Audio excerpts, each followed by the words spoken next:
प्रिय विद्यार्थियों, समग्र करियर ऑनलाइन के आज के वीडियो में आपका स्वागत है।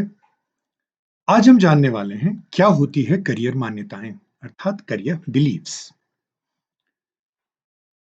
ये है दो सहेलियां जो 12वीं कक्षा में पढ़ती हैं। एक का नाम है पूजा और एक का नाम है प्रिया। ये है पूजा के पिताजी नेकराज जी और ये हैं प्रिया के पिताजी टेकचंद जी। दोनों एक ही दफ्तर में काम करते हैं। आज नेकराज जी ने टेकचंद जी से कहा कि क्या आपको पता है कि अब 12वीं के बाद हमारे बच्चे 4 साल के बीएड में एडमिशन ले सकते हैं। आज मैंने अपनी बेटी के लिए फॉर्म खरीद लिया। क्या आपने खरीद लिया? टेकचंद जी ने कहा, मेरी बेटी तो फैशन डिजाइनर बनना चाहती है। नेकराज जी ने कहा, क्या बात करते हैं? फैशन डिजाइनर के करियर में तो बहुत ज्यादा अनिश्चितताएं हैं। पता नहीं नौकरी मिलेगी या ना मिलेगी। मुझे तो लगता है लड़कियों के लिए जो सबसे अच्छा ऑप्शन है वो टीचिंग का ही है। ये जो बातचीत चल रही है इसमें जो निकल कर आ रहा है वही करियर मान्यताएं हैं। जैसे इसमें ये निकल कर आया कि फैशन डिजाइनिंग एक सिक्योर ऑप्शन नहीं है, एक सुरक्षित सुरक्षित अवसर नहीं है। टीचिंग लड़कियों के लिए सबसे अच्छा करियर है। इस तरह के जो विचार हैं, इस तरह की जो धारणाएं हैं, इन्हीं को हम करियर बिलीफ कहते हैं। आइए इनको हम और विस्तार से समझें। करियर बिलीफ क्या है?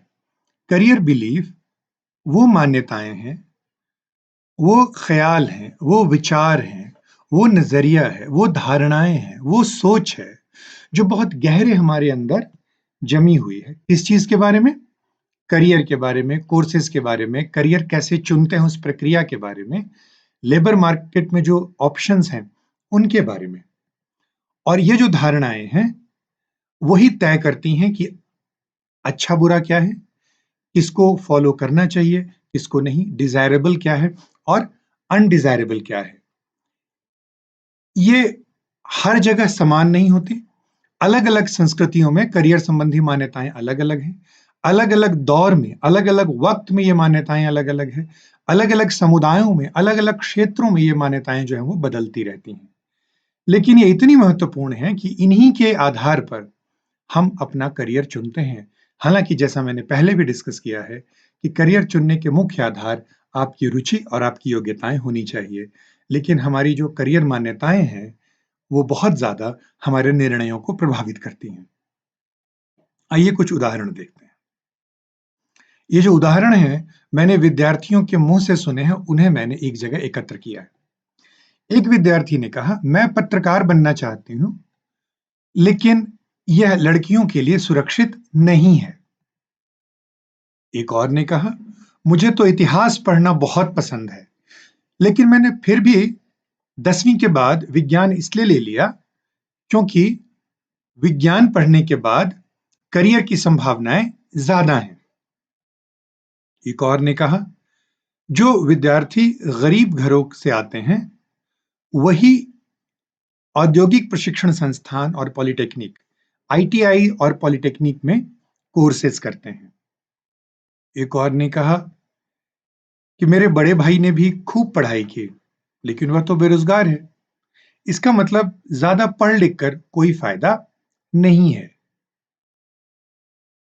एक और ने कहा, मैं तो दलित परिवार का हूं, मेरे लिए बहुत ज्यादा अवसर नहीं है।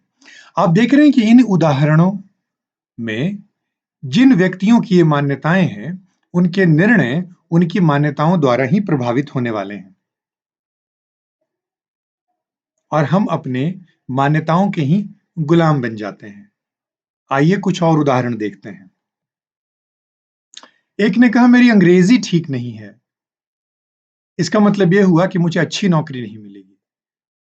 एक और व्यक्ति ने कहा कि मेरा आत्मविश्वास बहुत कम है और मुझे लगता नहीं है कि मैं किसी इंटरव्यू में पास हो पाऊंगा, इसलिए मुझे ऐसे नौकरी की तैयारी करनी चाहिए जिसमें मुझे इंटरव्यू फेस करने की जरूरत ही ना हो। एक और व्यक्ति ने कहा कि अच्छे बच्चे जो हैं वो विज्ञान पढ़ते हैं, जिनको विज्ञान में एडमिशन नहीं मिलती वो कॉमर्स पढ़ते हैं और जिनको दोनों में एडमिशन नहीं मिलती वो आर्ट्स पढ़ते हैं। एक ने कहा मैं एग्जाम में अच्छे नंबर नहीं ला रहा हूं, तो इसका मतलब यह है कि मैं अच्छे करियर में नहीं जा पाऊंगा। एक व्यक्ति ने और कहा कि डीसी की नौकरी, एसडीएम की नौकरी, तहसीलदार की नौकरी ये सबसे अच्छी है क्योंकि सब लोग इनकी बहुत इज्जत करते हैं। इस तरह की बहुत सारी मान्यताएं हमारे मन में गहरे जड़ें जमा चुकी हैं, जो हमारे निर्णयों को बहुत ज्यादा प्रभावित करती हैं। इन मान्यताओं के बारे में जानना, उनके बारे में सजग रहना बहुत आवश्यक है, क्योंकि आप इन मान्यताओं को जो मैंने अभी आपके सामने पढ़ा, दोबारा पढ़ेंगे तो आप ये महसूस करेंगे कि इन व्यक्तियों के निर्णय इनकी मान्यताओं द्वारा निर्धारित होंगे। उदाहरण के लिए मैं आखिरी मान्यता जो मैंने पढ़ी उसको दोहराता हूं। जो व्यक्ति कह रहा है कि डीसी और एसडीएम की नौकरी सबसे अच्छी है क्योंकि उसमें सबसे अधिक इज्जत मिलती है, यदि वो व्यक्ति जो ऐसा सोच रहा है, उसमें यदि उस जॉब के लिए योग्यता का अभाव हो, तो क्या वो सफल हो पाएगा? उसी तरह से एक व्यक्ति जिसको लगता है कि उसकी अंग्रेजी कमजोर है, तो उसको अच्छी नौकरी नहीं मिलेगी, क्या उसको अंग्रेजी सीखने की कोशिश नहीं करनी चाहिए? और क्या ये आवश्यक है कि सारी नौकरियां ऐसी हैं जिसमें अच्छी अंग्रेजी होने की आवश्यकता है? तो आप देख रहे हैं कि जो करियर संबंधी मान्यताएं हैं, ये सही भी हो सकती हैं, गलत भी। ये महत्वपूर्ण नहीं है कि सही है या गलत है। महत्वपूर्ण ये है कि सही हो या गलत हो, हमारे मन के लिए, हमारे मस्तिष्क के लिए वो 100% सही है। इसीलिए हमारा व्यवहार उसी तरीके से होता है। यदि हम ये समझना चाहें कि आखिर ये काम कैसे करती हैं, देखिए हमारी मान्यताएं हमारी मनोभावों को प्रभावित करती है, हमारी फीलिंग्स को प्रभावित करती है। और यदि फीलिंग अच्छी नहीं होती है, तो हम उस क्षेत्र में कोई कदम नहीं उठाते। तो जो थॉट्स हैं, बिलीव्स हैं, वो फीलिंग से जुड़ी हुई हैं और फीलिंग हमारे एक्शन और व्यवहार से जुड़े हुए हैं। इसलिए यदि हमारी मान्यताएं उपयुक्त नहीं हैं, तो हमारी फीलिंग्स उपयुक्त नहीं होंगी, और फीलिंग्स उपयुक्त नहीं हैं, तो हमारे व्यवहार भी उपयुक्त नहीं होंगे। तो क्या सीख है हमारी आज के इस वीडियो में? कि दरअसल करियर बिलीव्स क्या है? ये हमारे समाज की, हमारी कम्युनिटी के थॉट हैबिट्स हैं, सोचने की आदतें हैं, जिनको पीढ़ियों-पीढ़ियों से दोहराया गया है कि टीचिंग लड़कियों के लिए सबसे अच्छा ऑप्शन है, आर्मी लड़कियों के लिए उतना अच्छा ऑप्शन नहीं है, या ये जॉब बहुत बढ़िया होता है, ये कोर्स बहुत बढ़िया होता है, ये कोर्स बढ़िया नहीं होता है, और आईटीआई, पॉलिटेक्निक, वोकेशनल कोर्सेज में वही बच्चे जाते हैं जो पढ़ने में अच्छे नहीं हैं, या उन्हीं बच्चों को जाना चाहिए जो गरीब परिवारों से आते हैं। तो आप देख रहे हैं कि ये विचार इतनी बार दोहराए गए हैं कि हमारे समाज के थॉट हैबिट्स में बदल गए हैं। ये बहुत ज़रूरी है कि आप और आपका परिवार इन मान्यताओं के प्रति सचेत रहे, क्योंकि यदि आप सचेत नहीं होंगे, तो हो सकता है आप ऐसा कोर्स चुन लें, ऐसा ऑक्यूपेशन चुन लें, जो आपकी रुचि और आपकी योग्यताओं से लिंक्ड ना हो। और यदि ऐसा होता है, तो आपका जो जीवन है, वो संतुष्टि देने वाला, आनंद देने वाला और प्रसन्नता देने वाला नहीं होगा। इस इमेज में देखें, यदि हम लक्ष्य को भेदना चाहते हैं, तो देखें 3 तीर हैं इसमें। तो इसको मैं प्रतीक रूप में कहूं तो एक तीर रुचियों का है, एक तीर योग्यताओं का है, एक तीर आपके मूल्यों, वैल्यूज का है। लेकिन बीच में जो दीवार है, बिलीव्स की दीवार है, इसको जब तक हम पहचानेंगे नहीं और उसको जब तक हम भेदेंगे नहीं, तब तक हम लक्ष्य तक नहीं पहुंच पाएंगे। तो आपके लिए काम यह है कि आपके समुदाय में वो मान्यताएं जो बाधा पहुंचा सकती है, उनकी एक सूची बनाएं, और उनसे डील कैसे किया जाएगा, हम आने वाले वीडियोस में उस पर चर्चा करेंगे।